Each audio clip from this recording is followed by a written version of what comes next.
अस्सलाम वालेकुम, कैसे हैं आप सब। मैं यूट्यूब व्यूवर्स। तो आप लोगों ने जान ही लिया होगा, मैं आज आपसे एक ऐसी बात करने वाली हूँ कि आपने जान ही लिया होगा इस बात को कि साक्षी और साहिल का जो केस चल रहा है आजकल बहुत तेज़ी से, साक्षी मर्डर केस।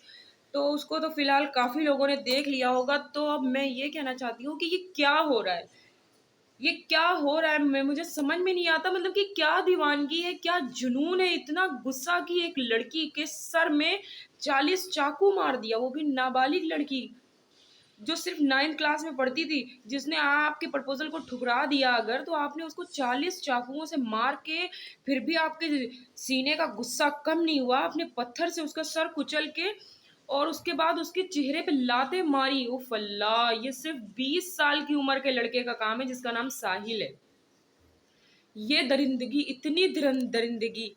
तो गाइस, सबसे पहले मैं आपको थोड़ी सी क्लिप दिखाती हूँ जिसके ज़रिए आप देखें, ये जाने कि मतलब कि कैसे मर्डर हुआ, उनका क्या था, दरिंदगी की कितनी हद पार हो गई। तो गाइस, आप लोग देख लें, ये ब्लू टी शर्ट में जो दिख रहा है, थोड़ा सा इसके चेहरे को ब्लर कर दिया गया है, ये साहिल है। और ये काफ़ी देर से खड़ा लड़की का इंतज़ार कर रहा था। जब वो यहाँ से पार होती है ना, तो इसने उसको इतने चाकुओं से वार किए हैं, आप देख रहे हैं, मुस्तकिल ये उस पर वार करता ही जा रहा है। तो साहिल ने चाकुओं से वार करने के बाद उस पास रखे पत्थरों से भी कितनी बुरी तरह से उसके सर को उन पत्थरों से कुचला है और उसके मुंह पे लातें मारी हैं। दरिंदगी की हद ख़त्म कर दी है।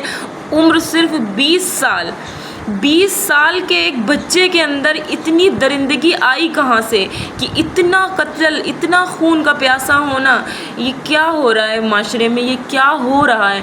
मुझे तो हैरानगी होती है कि ये बच्चे किस तरह से पल के बड़े हुए हैं जिनमें इतनी दरिंदगी है। कई लोग वहाँ से गुजर रहे हैं और गुजरते हुए लोगों को भी ज़रा सा भी इस चीज़ का बिल्कुल भी खौफ नहीं है। उनके अंदर भी हैवानियत है कि उसके हाथ में गन नहीं थी, सिर्फ चाकू था। वो चाहते 4 बंदे उस लड़के के ऊपर कूद पड़ते तो उस लड़की की आज जान बच जाती। लेकिन लोग ऐसे मुड़ के देख रहे हैं और निकल जा रहे हैं जैसे उन्हें कोई फ़र्क पड़ता ही नहीं है। किसी की जान जा रही है सामने, इतनी बेरहमी से कोई मारा जा रहा है, लेकिन कोई फ़र्क नहीं पड़ता। मतलब इस हद तक हम मतलब दरिंदे बन चुके हैं। सिर्फ साहिल ही इस चीज़ का जिम्मेदार नहीं है। मैं साहिल को ही सज़ा दिलवाना नहीं चाहती कि साहिल को मिले, उसे तो कुत्ते की तरह मौत मिलनी चाहिए। वहाँ से गुजरने वाले जो लोग थे उन सबको पकड़ना चाहिए और उन सबको सज़ा देनी चाहिए, क्योंकि आपने हैवानियत की, उसके साथ मिल के हद पार किए। तो मैं आपको ये वीडियो दिखाती हूँ, आप।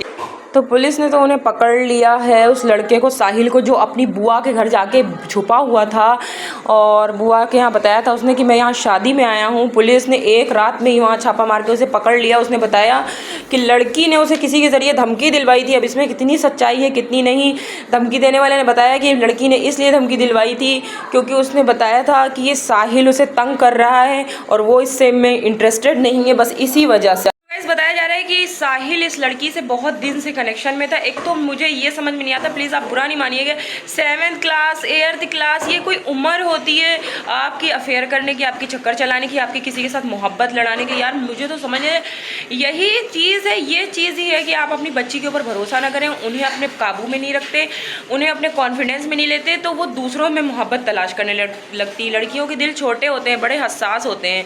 अगर आप घर में उनको तवज्जो नहीं मिल रही होती ना, तो बाहर तवज्जो तलाश करने लगती है। तो अपनी बच्चियों से इतनी मोहब्बत करें, उन्हें दोस्त बना कर रखें। स्पेशली मैं तो बोलूँगी कि फादर्स, जितने भी बाप हैं, और माओं को भी, मतलब बच्चियों को आपको ज़्यादा अटेंशन देने की ज़रूरत होती है, पर लोग करते क्या, लड़कों को ज़्यादा अटेंशन देते हैं और लड़कियों को अटेंशन नहीं देते। मसला सारा यही है। तो उस लड़की का पता चला कि उससे अफेयर था। उसने उसके इंस्टा पे देखा कि इसकी काफ़ी लड़कियों के साथ अफेयर हैं, तो उसने उससे किनारा कशी कर लिया, उसे इग्नोर करना शुरू कर दिया। उसके इग्नोरनेस की वजह से उस लड़के को इतना इतना गुस्सा आया उस लड़के को कि उनके गुस्से की हद भी आप देखो कि कोई लिमिटेशन ही नहीं है। आपने किसी बच्ची की, वो तो बच्ची है 9th क्लास की, यार बालिग भी नहीं है, उसको आपने 40 चाकू गर्दन और सर पे मार के आपका तब भी दिल ठंडा नहीं हुआ। उसे पत्थरों से मारा, उसके मुंह पे लातें मारी, बच्ची वहीं मर गई, उसने दम तोड़ दिया। यार कितनी मुश्किल से एक बच्चा पाल पोस के बड़ा होता है, चाहे वो लड़की हो चाहे लड़का हो। उसकी माँ के दिल से पूछो, उनके घर वालों के दिल से पूछो कि तुमने जो ये खून किया, ऐसे मार दिया उसे। मैं तो कहती हूँ साहिल को भी 40 के 80 चाकू मारने चाहिए। अस्सी मार के उसको इसी तरह चौराहे पे लटकाना चाहिए कुत्ते के बच्चे को। गाइस अपनी लड़कियों को ना हमेशा गलत मत समझे, उन्हें गलत मत समझा करें। अगर वो आपसे कुछ डिस्क्राइब करना चाह रही हैं, आपसे कुछ बताना चाह रही हैं, आपको कुछ समझाना चाह रही हैं ना, तो आप उनके बिल्कुल अपने बन के कि बेटा हम आपसे में हमारे से ज़्यादा आपके करीब कोई है ही नहीं, ऐसे बन के उन बच्चियों के करीब आएँ, उनके दिल पे अपना हाथ रखें, उनको उनको प्यार और शफ़क़त अपनी दें, ताकि वो कभी ऐसे कदम उठाएं ही ना कि दूसरों के करीब उन्हें जाने की ज़रूरत पड़े।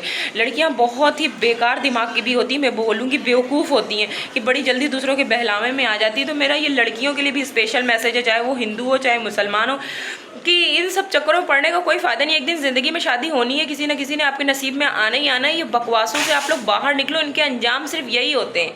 सच्ची मोहब्बत है तो मार डालेंगे, नहीं सच्ची मोहब्बत है तो आप दर दर रोते फिरोगे, एक लॉयल होगा एक नहीं होगा। कितना कितना दर्द उनके घर वालों के दिल में होगा जब उन्होंने अपनी बेटी को इस तरह से मरते हुए देखा होगा। क्या कोई इमेजिन कर सकता है इस दर्द की? क्या कोई समझ सकता है इस फीलिंग को? जिनके ऊपर बीतती है ना वो समझ सकते हैं और कोई भी नहीं, क्योंकि दर्द एक दूसरे के बेशक साझे होते हैं, लेकिन जिन पे बीते होते हैं ना वो ही समझते हैं कि आखिर ये इस दर्द की तकलीफ़ कितनी हद तक होगी। तो बस अब मैं यही चाहूँगी कि और बाकी जितनी भी लड़कियां जो ऐसे किसी भी कनेक्शन में हैं तो प्लीज़ अपने कदमों को रोकें, स्टॉप कर लें। इतने केस हो रहे हैं तब भी आप लोगों को होश नहीं आ रहा है कि अपने पैरों को रोक लें, अपने कदमों को रोक लें, चाहे वो मुस्लिम हो चाहे हिंदू हो।